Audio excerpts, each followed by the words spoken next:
US gun lobby NRI declared bankruptcy plans to incorporate in Texas. In Afghanistan, 13 policemen have been killed in an attack by Taliban in Ghorian district of Herat province. China builds hospital in 5 days after surge in virus cases. New migrant caravan leave Honduras in pursuit of American dream. Lack of coordination will prolong pandemic and cost life, says UN chief. UAE confirmed 3,407 new COVID-19 cases and 7 additional deaths.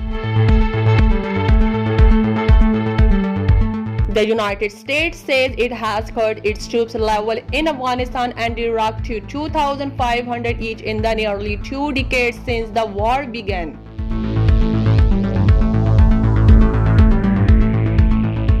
The United Nations has expressed concern over the humanitarian situation in Ethiopia Tigray region.